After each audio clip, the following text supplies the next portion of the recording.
Hey everyone! Welcome back to Easy English for Everyone. I'm Lauren, and as always, I'm here with my co-host, Ethan. How are you doing today, Ethan? I'm doing really well, Lauren. Thanks for asking. I had a great morning. I made pancakes for breakfast, which kind of inspired me for today's topic. Oh, that's a perfect lead-in. Yes, today we are talking about comfort food from childhood. This is such a fun topic because everyone has a food that just brings them right back to being a kid. And it's great for our listeners because we'll be using lots of everyday conversational English, the kind of language you'd actually use talking with friends. Exactly. And we'll try to speak clearly and naturally, so it's great listening practice.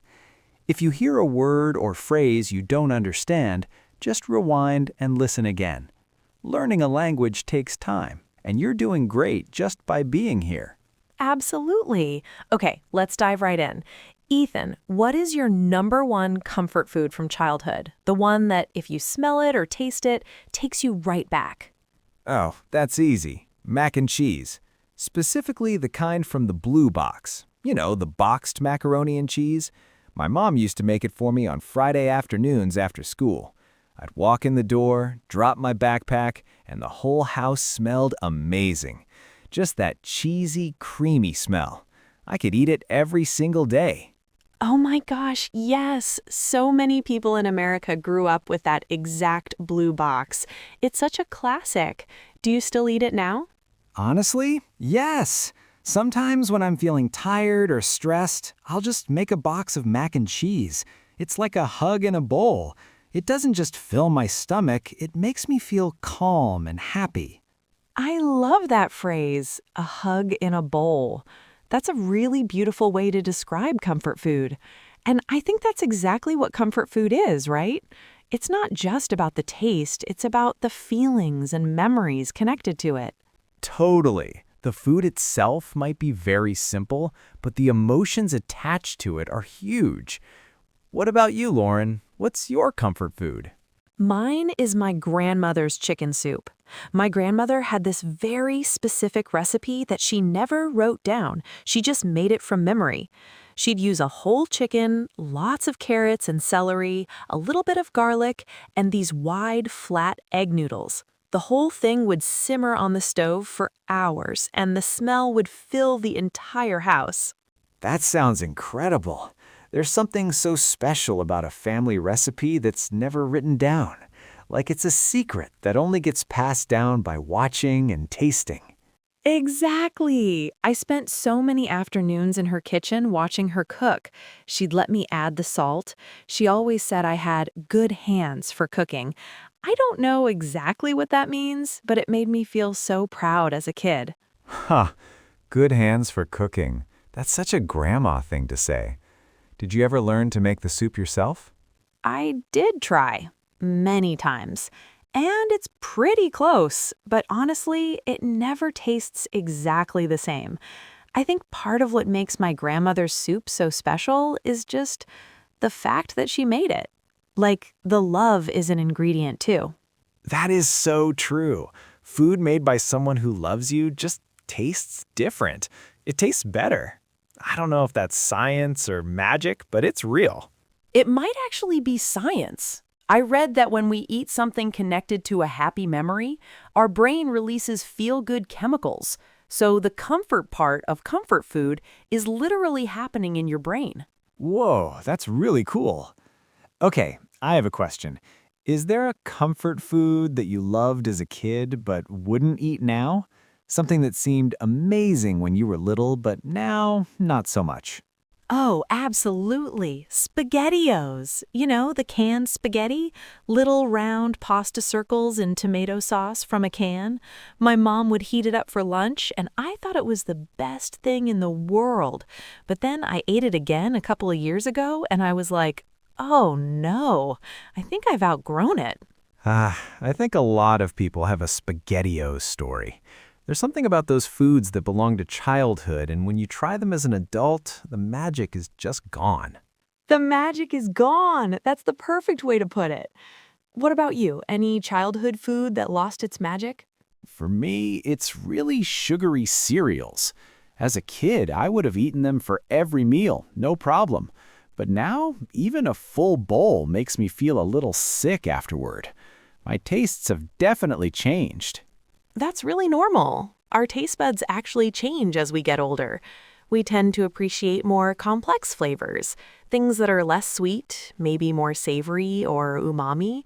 Kids love sweet and salty. Adults often go for deeper flavors.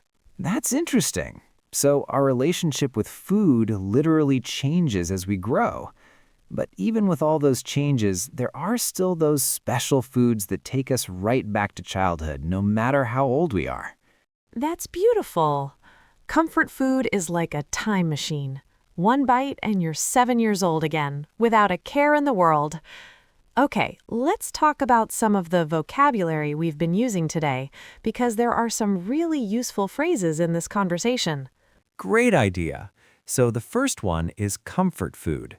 Food that makes you feel emotionally good. Warm, happy, safe.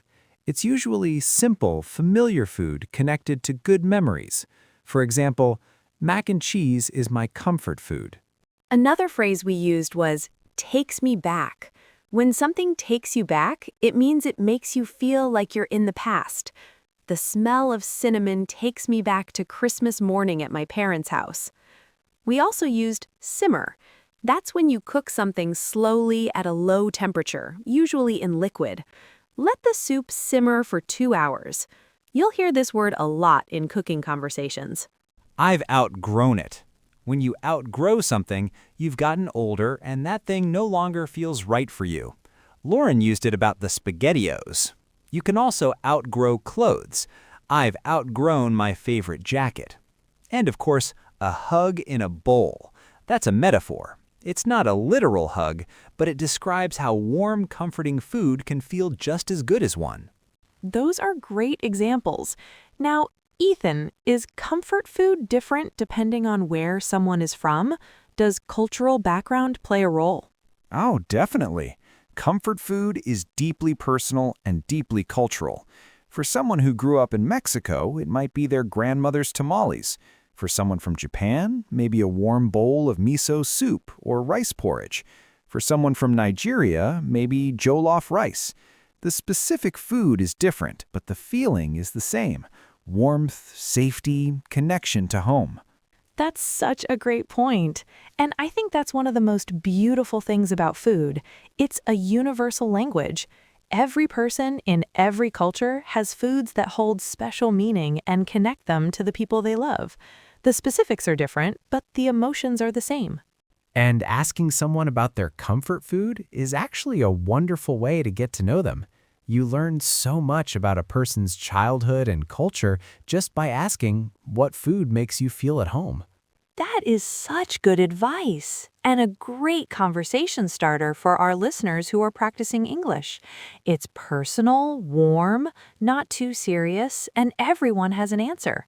You could say, "What's your comfort food?" or "What food takes you back to your childhood?" Those are natural, friendly questions that any native speaker would love to answer. And they'll probably ask you right back. So it's also a chance to practice talking about your own memories and feelings in English. When you learn a word in an emotional context, you remember it so much better. That's part of why podcasts like this one can be so effective for learning. Okay, one last fun question before we wrap up. If you could only eat one comfort food for the rest of your life, just one, what would it be? Pizza. Specifically from this little family pizzeria near where I grew up. Thin crust, lots of sauce, fresh mozzarella. We'd go there every Friday after a soccer game when I was in middle school. The whole team would pile into this tiny restaurant, still in our uniforms, and we'd order like 5 pizzas. Those are some of my happiest memories. So yeah, pizza, every time. I love that memory. Mine would still be my grandmother's chicken soup. There is no food in the world that makes me feel more loved and more at home. I'd choose it every single time. I think that says everything about what comfort food really means. It's not about being fancy or expensive. It's about that feeling of being taken care of belonging, of being loved.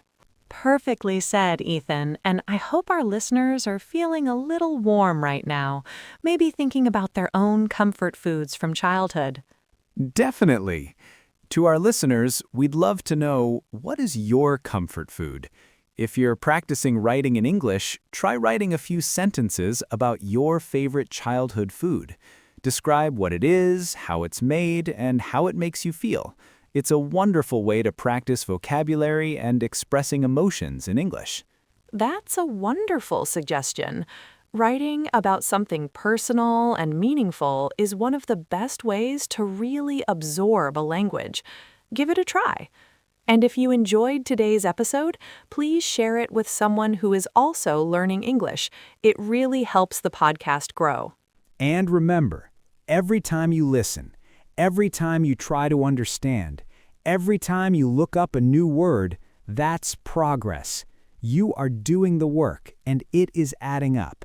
Be patient with yourself and keep going. Thank you so much for listening to Easy English for Everyone. We'll be back next week with another warm, friendly conversation.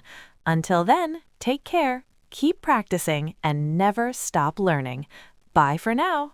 Bye, everyone. See you next time.